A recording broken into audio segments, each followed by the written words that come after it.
Juan Aguirre, hola, ¿qué tal? Hola, Xavier, bien Bueno, hecha pues la presentación. Bien sí, hecha, vamos a bien. ir avanzando algo porque Muy me bien. imaginaba que a los oyentes de Navarra especialmente les iba a interesar, aunque creo que esos encuentros de Pamplona 1932 tuvieron una repercusión bastante notable, ¿no? Y me parecía además muy bonito que después de tanto tiempo se pueda ver algo que ha estado oculto, ¿no? Sí, es curioso, ¿verdad? Una película de 3/4 de hora, que es un documental, es un reportaje de aquellos encuentros del verano de 1972 en Pamplona, que atrajo pues a mucha gente de todo el mundo, más de 300 artistas. Ahí estaban John Cage, Merce Cunningham, algunas de las primeras figuras del arte vanguardia, y que fue, como nos va a contar ahora nuestro invitado José Antonio Sistiaga, autor de este documental, fue más allá de una exposición, fue una fiesta y fue, bueno, una especie de happening colectivo, ¿verdad? Que se montó en Pamplona en aquel verano. Solo que entonces no se hablaba mucho de happening ni de performance, pero en realidad fue algo así. Sí. Vamos a saludar a José Antonio Sistiaga, pintor, cineasta, socio de Eusko Ikaskuntza. José Antonio Sistiaga, Eguerdión. Buenos días. Bueno, pues debió de ser algo que marcó mucho en la época, pero no sé si ustedes que vivieron aquello desde entonces tenían la constancia de que aquello era algo tan excepcional. El historiador José Díaz Cuyas decía que fue una normalidad en un país que ya era de por sí una normalidad en Europa. Hombre, normal el país ha sido durante muchos años y yo creo que todavía sigue siéndolo. Pero aquello yo creo que tuvo un carácter no solamente de fiesta, sino de muy seriamente el comportamiento del público que observaba, preguntaba, hablaba entre ellos mismos, con nosotros, y yo creo que tuvo una visión de lo que es el arte contemporáneo, más bien con un signo de interrogación en la cabeza de todas las personas que por allí pasaban. Buenos días, José Antonio. Yo he tenido el privilegio de verlo porque usted me pasó una copia en DVD, y el documental lo que se ve es yo lo que he visto es una fiesta con muchísima gente, sobre todo gente joven que participa masivamente en coloquios, en representaciones y tal. Lo que me queda por ver un poco, lo que no me ha quedado las ganas es de saber cómo reaccionaba esta gente, que supongo que no había tenido demasiado contacto con el arte de vanguardia, ante estos experimentos sonoros de Cage o creaciones por ordenador ya en aquel momento, de arte por ordenador, o con la proyección de su propia película. ¿Cuál era la reacción de la gente? Había mucha gente joven, para empezar, y que venían de todas partes. O sea, no solamente eran personas que surgían del propio Pamplona o de Navarra, sino que vinieron de muchos lugares. Aquello duró, yo creo que algo más de una semana. Y, hombre, evidentemente hubo situaciones particulares. Por ejemplo, el grupo Zag, cuando actúa en el teatro, hubo dos espontáneos, como si estuviésemos hablando de toros. Uno de ellos desapareció pronto de la escena y el otro se quedó durante mucho rato. Este es un pintor guipuzcoano, muy joven entonces, en aquella época, que vive o ha vivido en Usurbil, y se le verá en la película, en lo que yo pude rodar. De todos modos, por ejemplo, yo tengo leído que el padre de la música minimalista, Steve Reich, hizo un concierto tan minimalista, que la gente se cansó y se puso a organizar una verbena a ritmo de jotas. Y aquello acabó como el Rosario de la Aurora. Es muy posible que así sucediese. Yo estuve allí y filmé a las bailarinas de Laura Dean, pero este final no lo recuerdo, francamente. Este final no lo recuerdo, aunque es muy posible que sucediese. Hubo mucha tensión porque fueron 9 días de festival. Ya decíamos que el país estaba viviendo bajo el franquismo, en los últimos estertores del franquismo, pero seguro que algo de tensión tuvo que haber, porque esto en realidad era como un oasis, ¿no? Hubo algo de tensión, hubo un par de bombas, creo recordar, pero casi era de carácter folclórico, yo diría, más que otra cosa.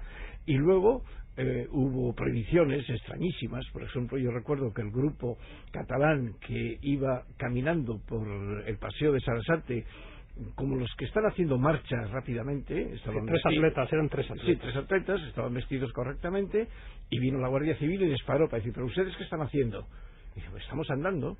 Y entonces tuvo que aparecer Juan Huarte, el promotor de los encuentros de Pamplona, con su familia, para decirles que aquello era normal, que lo podía... ¿pueden andar? Bueno, muy bien, pues que sigan entonces. O sea, llegar a esos extremos donde el ridículo es tan manifiestamente puesto delante de todo el mundo, delante del público, por la Guardia Civil en aquel momento, es que hay cosas que todo depende de la cultura, de la educación de las personas, ¿no? Esto también tiene que ver con lo que ha apuntado Xavier, de que la gente, yo creo que tampoco tenía muy claro aquello, y menos la autoridad de aquello de las performances, que era exactamente una performance, ¿no?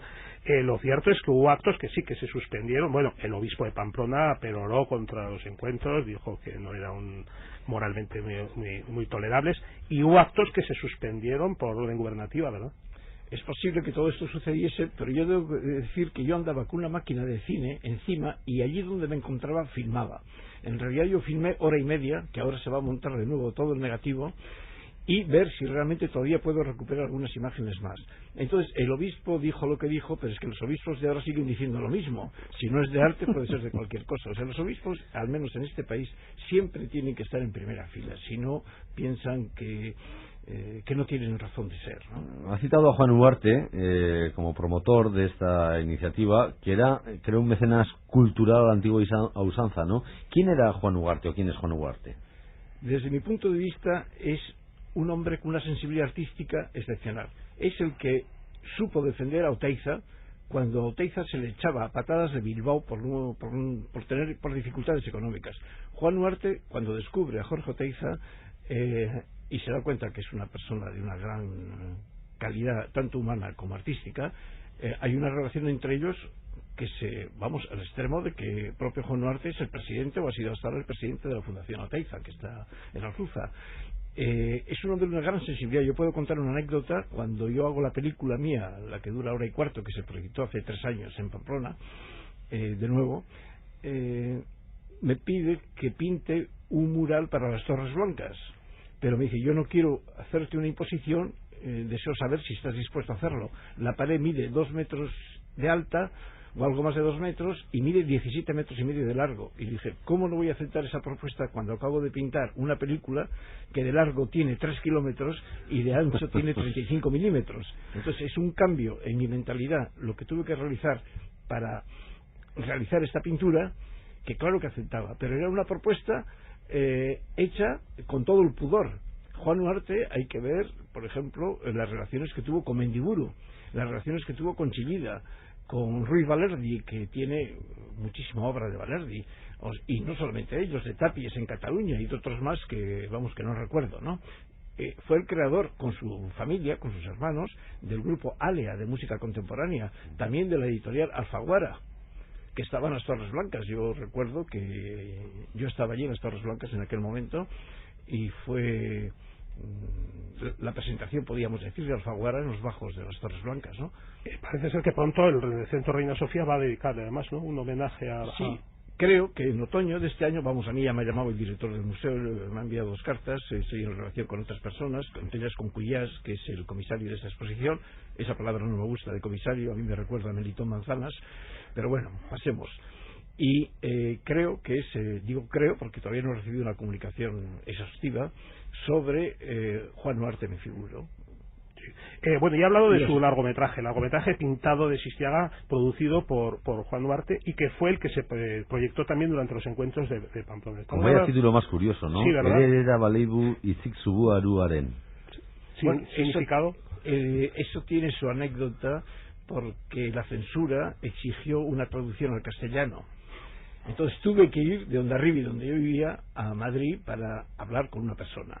Me recibió en su despacho, era un hombre, yo tenía 36 o 37 años entonces, tendría unos pocos más años que yo, y me dijo: bueno, yo lo que quiero saber es qué significa este título en castellano. Digo: no tiene traducción porque son palabras que pueden recordar a un idioma, pero no tiene significación. No, es que lo que yo quiero es la traducción. Entonces le dije: mire usted no me sirve a mí absolutamente para nada para hacer la película mía. Entonces, si no entiende lo que le acabo de decir, es que yo ya no tengo nada que hacer en esta oficina. Me di la vuelta y me fui. Y luego ya la X Films, que era la productora de la familia de Juan Ugarte, pues ya resolvería esas cuestiones. Pero el documento sobre la censura en relación con la película mía son unas 20 o 30 páginas que Begoña Vicario, una cineasta que trabaja muy bien en cine, que trabaja en una gran, me trajo hace 2 o 3 años, me trajo una copia de la documentación que había existido en la censura española a raíz de la película mía. Pues 30 páginas para un título intraducible no está nada mal tampoco, ¿no? Eso parece. Pues estamos hablando de una película de 75 minutos que no tiene argumento, que no tiene sonido, que es una abstracción de movimiento, que es algo un poco hechizante, pero que bueno, también hay que entrar en ese juego. Y yo siempre he tenido la duda, porque esto es una película de referencia. En todos los manuales del arte del cine de vanguardia aparece Sistiaga con esta película, porque es la única, el único, y yo creo que sale hasta en el Guinness, como el único largometraje pintado de la historia del cine. Bueno, ¿cómo lo ve la gente? Ya sabemos que en los encuentros tuvo también una reacción un poco, la gente tuvo una reacción un poco curiosa con esta película, pero ¿cómo se ve en Brasil, en Egipto, en Alemania, en Japón, donde se ha proyectado esta película? Pues, al principio, yo recuerdo en Madrid, cuando se hizo la primera presentación, bajo invitación a personalidades del mundo de la cultura, o sea, gente que sabía muy bien lo que pasaba, o que por lo menos tenían conocimientos y que hacían además, la bronca fue gigantesca entre los que estaban a favor y los que estaban en contra. Eso a mí me recuerda a la consagración de la primavera de Stravinsky, que pasó exactamente lo mismo, creo que fue el año 23 en París. O Hernani de Víctor Hugo. Bueno, y luego en Venecia pasó poco más o menos lo mismo. Hubo un crítico, en Venecia no, perdón, en Ávano Terme, el mismo año, el año 70, me dice, pero Sistiaga, por favor, póngase usted delante de la pantalla y vaya explicándonos la película. Y yo le dije ya con un mínimo de ironía, dije, pero no le da vergüenza decir que es usted crítico de cine. Sí. Un cronista de los encuentros de Pamplona dijo, durante la proyección de la película pintada de Sistiaga, el público, o parte del público, mareado por la catarata de colores que inundaba la pantalla, decidió linchar al proyeccionista, que se atrincheró en la cabina. Hombre, así contado. Así lo dice, literalmente, en el libro Los encuentros de Pamplona 25 años después. Esto es en el Reina Sofía, esto se... Sí, se hicieron, bueno, este es el catálogo que es el mismo de lo que se hizo en Pamplona a los 25 años de los encuentros de Pamplona, ¿no? Bueno, pero bueno, yo que no soy crítico puedo preguntar, ¿en qué consiste el cine pintado? ¿Es solo una cuestión de técnica o no? No. Porque la técnica entendemos cine pintado y ya vemos que es complicadísima, pero ¿qué transmite el cine pintado? Pues como cualquier, si está bien, bueno, si es una buena película, pues me figuro que emoción, ahí va dirigido a la sensibilidad. Esto es casi, mi película es muy próximo a un proceso biológico intuido poéticamente. Yo trabajaba durante 17 meses, unas 12 horas diarias, bueno, y cuando digo la palabra trabajo no es la palabra adecuada. La creación no tiene nada que ver con el trabajo. Hasta los gitanos, cuando hablan de su arte, siempre dicen arte, ¿no? Para diferenciar, una cosa es hacer cestas de mimbre y otra cosa es tocar la guitarra o el cante hondo, ¿no? O sea, dicen mi arte, y yo entonces voy a emplear esta misma terminología. Mi arte fue elaborado a lo largo de 17 meses a partir de una idea inicial, y el resto fue una unión muy fuerte con la evolución de los colores y de la materia, con las temperaturas, con los elementos que yo empleaba. Por ejemplo, yo empleé sal de mar o agua de mar, podríamos decir, porque tenía salitre. Empleé pinceles, brochas, cualquier cosa que se me ocurría en un momento determinado. Yo ya no la analizaba, sino que sencillamente la aplicaba, y en esa aplicación es donde venían las variantes posibles. Entonces es arrítmica también, hay momentos muy breves y hay otros muy largos, pero siempre hay que darse cuenta que cada fotograma 24 por segundo es diferente del que va al lado, muy próximo pero diferente. No hubo nunca repetición de imágenes por comodidad, no hubo nunca ningún proceso, podríamos decir, de las nuevas tecnologías que con tanto placer defiende Miren Azcárate. Yo ya me he dado cuenta de lo que han hecho con las nuevas tecnologías los banqueros de todo el mundo en estos últimos meses, ¿no? O sea que la tecnología, podríamos decir que Cervantes con una pluma o con un lápiz escribe el Quijote, ¿no? Hoy en día un señor es capaz de no saber ni firmar con esa misma tecnología. Es una tarea ingente, ¿no? Sí, 17 meses, 12 horas diarias, pues sí, pero con placer, podríamos decir, con placer y con mucha curiosidad. Esta experiencia sensorial, porque se trata de una experiencia sensorial, va a ser programada también en la Cinemateca Francesa este año en una gran exposición sobre la historia del séptimo arte, y ahí va a aparecer también la película del Sistiaga, porque realmente es única en su género, sí. Bueno, no solamente estará esta película, sino que se van a exhibir, va a durar varios meses, hay muchas personas que hemos hecho cine pintado, y sobre todo lo que la Cinemateca Francesa, los responsables de ella, han encontrado en mis originales una posible exposición bastante extensa de lo que es las imágenes pintadas en celuloide, ¿no? Yo tengo todo el material, y les voy a prestar todo esto para la exhibición. Hay una conferencia mía con otras personas el día 4 de diciembre también, o sea, ya con un año de antelación ya está todo organizado. Habrá proyecciones de películas, tanto en cine como en DVD, de otras personas y las mías también, ¿no? Exactamente la técnica, ¿cómo es? ¿Cómo es el soporte? ¿Y cómo se pasa al celuloide? Bueno, no, el original es el propio celuloide, translúcido, en mi caso, translúcido como un cristal. Y yo pinto sobre la emulsión hace de cola. Se puede pintar por los dos lados de la película, pero en uno no queda bien, entonces solamente yo usé el lado real, el lado que contiene la emulsión. Y ahí es donde se va pintando, como si estaría pintando en un lienzo o en un papel. El lienzo es el celuloide. Claro, el lienzo es el celuloide, lo único que la dimensión es diferente, son 35 milímetros, pues por... no recuerdo bien. Trabajo de miniaturista. Sí, vamos, es como un rollo de fotografía de las máquinas clásicas de foto, ¿no? Ya, ¿y cambia según dónde se proyecta y cómo se proyecta? Hombre, si la calidad de la pantalla es buena, yo vengo ahora de Buenos Aires, bueno, hace un año estaba en Buenos Aires, y ya le dije al proyeccionista, dije, oye, pero la calidad lumínica aquí, la pantalla es excepcional. Y había un señor escuchando y me dijo, somos nosotros los que hemos limpiado todo. Porque si yo hubiese dicho lo contrario, se hubiese estado callando, ¿no? Agradecí que hubiesen hecho ese esfuerzo primero de limpiar las máquinas, que es algo que mucha gente no lo hace, muchos proyeccionistas no lo hacen, y luego, espero, vamos, que lo hagan. Y luego la pantalla era casi nueva. En cines, a la antigua, iba a decir, cines a los que caben 400 o 500 personas, o sea, son pantallas generosas, ¿no? Y el público, pues me decían, pero ¿cómo es posible que en tus 4 películas, que se proyectaron cada una 3 veces, haya tanta gente? Si hay más de 200 en cada proyección. Y dije, hombre, pues será porque quizás es algo que no han tenido ocasiones de ver en otro momento. Yo recuerdo que en Nueva York, en los cines de Jonas Mekas, el Anthology Film Archive, me dijeron, oye, ¿cómo has podido conseguir que entren 80 personas a ver tu película?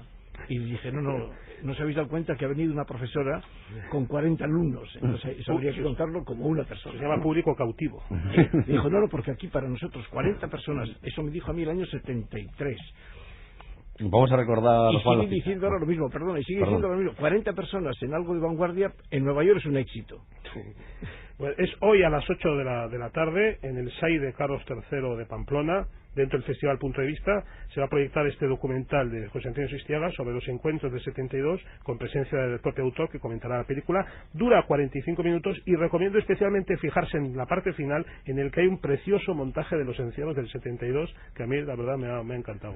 José Antonio Sistiaga, se recasco, ¿eh? Muy bien, Arillo. Que vaya bien esta tarde todo. Gracias, Juan. A ti, Raúl. Las 12 menos 5.